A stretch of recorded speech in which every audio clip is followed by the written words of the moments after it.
নমস্কার, বাঙালির হেসেলে আপনাদের সবাইকে স্বাগত। আজকে আপনাদের সাথে শেয়ার করব ঠাকুরবাড়ির একটি বিখ্যাত রান্না, মরিচ ঝোল। এই রান্নাটিতে কোনো রকম মশলা ব্যবহার করা হয় না, কিন্তু এর স্বাদ কিন্তু অতুলনীয়।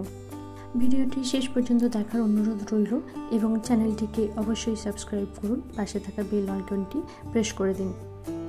চলুন শুরু করি। প্রথমে এই কড়াইয়ে নিয়েছি 2 থেকে 3 চামচের মতো সরষের তেল। তেলটা গরম হয়ে এলে দিয়ে দেবো একটা কাঁচা লঙ্কা এবং কালো জিরে। পরবর্তীতে আরও লঙ্কা দেবো, সেই জন্য এখানে লঙ্কার পরিমাণটা কম দিলাম। আপনারা বেশি ঝাল খেতে চাইলে এখানে লঙ্কার পরিমাণটা বাড়িয়ে নিতে পারেন।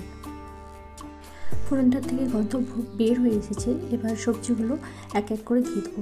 প্রথমেই দিয়েছি আলুটাকে দিয়ে 1 মিনিটের মতো এটাকে নাড়াচাড়া করে নেব। তারপর দিলাম পটলটাকেও একইভাবে নাড়াচাড়া করে নেব 2 মিনিটের জন্য। দিলাম কুমড়ো, এখানে আমি মিষ্টি কুমড়ো নিয়েছি, আপনারা এখানে কাঁচা কুমড়োও নিতে পারেন।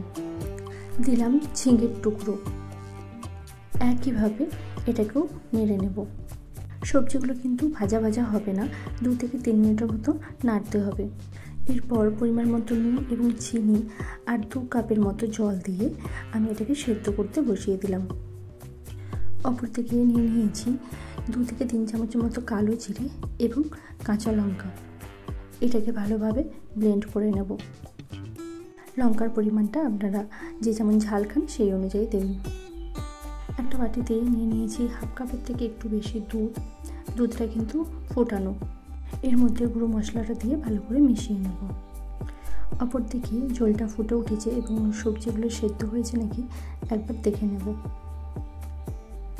এই রান্নাতে সবজিগুলো কিন্তু গোটা গোটা থাকবে, একদমই গলা গলা হবে না। আর যেহেতু মরিচ ঝোল, তাই এখানে জলের পরিমাণটা একটু বেশি থাকবে।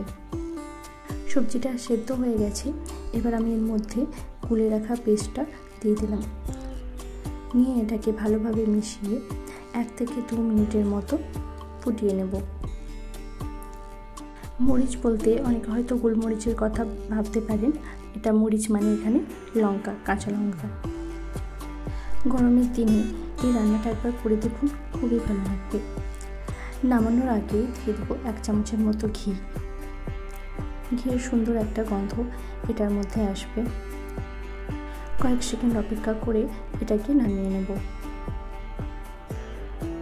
কোনো তেল মশলা ছাড়াই এই রান্নাটা কিন্তু খুবই টেস্টি হয় এবং খুব কম সময়ও লাগে এটাকে বানাতে। রেসিপির জন্য তো একদম পারফেক্ট। ভালো লেগে থাকলে লাইক করুন, শেয়ার করুন, কমেন্ট করুন এবং অবশ্যই চ্যানেলটিকে সাবস্ক্রাইব করুন।